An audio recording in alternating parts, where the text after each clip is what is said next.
Это я, комиссар Бенков. Hi, it is I, Commissar Binkov. In this scenario, Russia and Turkey are at war. Nukes, morale, allies, weapon imports or outside bases are not modeled, of course. I've already talked about the air war, so that part will be skipped. If belligerents would wage war with ground troops, what options would they have? The two countries don't share a border. Going west is a non-starter, as it would step on too many important toes. Remaining options are going through weaker Caucasus states and performing an amphibious or air assault. But which side has a navy capable of performing such a landing? Russian navy is larger, but it is also divided into far-away fleets which would have to carry the troops and supply its ships. Majority of Russian fleet is made up of small vessels with insufficient endurance for such a high seas mission. The replenishment fleet is not large enough to provide proper support. Ocean-going part of Northern Pacific and Baltic fleets would have to operate near South Turkish coast, too far from Russia to receive meaningful air cover. Turkish planes would be well positioned to deal with a possible landing.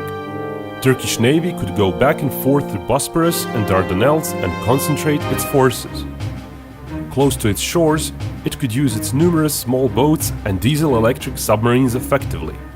Russian best assets would be its nuclear submarines. But since Turkish fleet would stick to its coast, it would be too dangerous for Russia to secure that coast with all the Turkish anti-submarine ships and helicopters. It would be a non-starter for Russia to undertake a landing from the south. Russian Black Sea fleet would be too weak to be useful against more numerous defenders on their own, but they would enjoy Russian air supremacy, so a minor amphibious landing could be possible. Russian airborne forces, on the other hand, are amongst the largest in the world.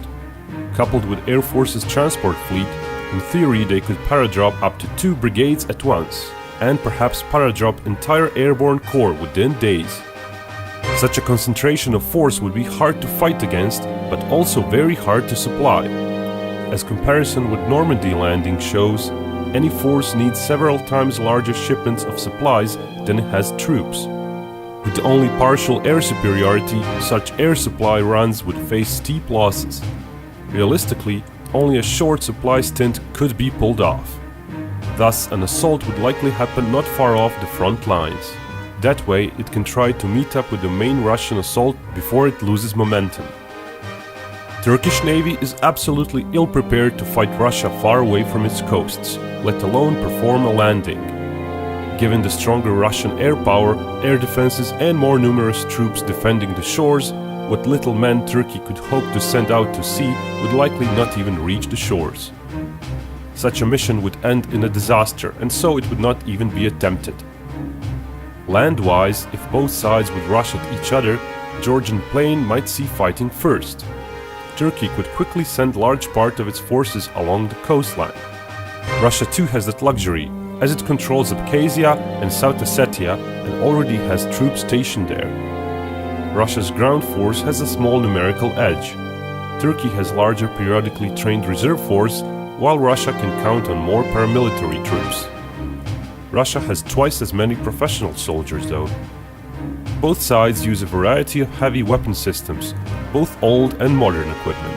But Russian units feature more heavy weapons and their average tank is somewhat more advanced. With all that, Turkey moving into Russia-controlled territory would be prohibitively costly. Even if Turkey could somehow attack first and push all the way through the central Georgian plain, it would still face Greater Caucasus Mountains. With the balanced power shown so far, such a push would simply lead to unacceptably numerous casualties for Turkey.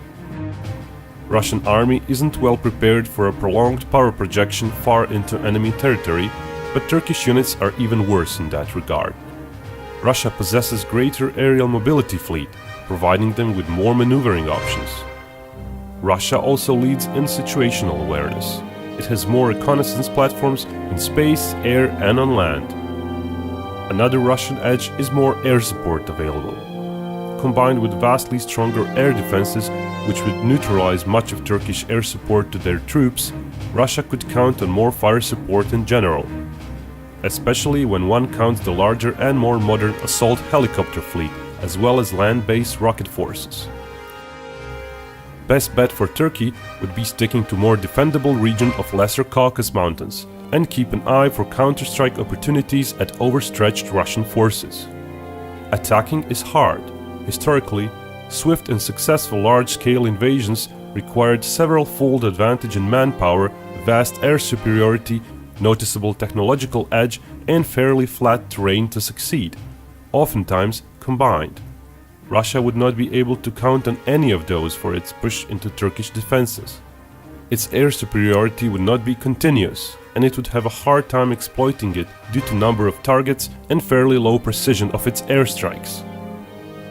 Russia has more heavy weapons, but their mobility would be very much hindered by the mountainous terrain. Without great manpower edge, it would be very hard for Russia to make headway. It would seek to enlarge the front, drawing Turkish troops into Armenia as well, so it can spread out the defenders and hope for an opening. Still, the sheer numbers of Turkish troops would suit Turkey's defensive posture better.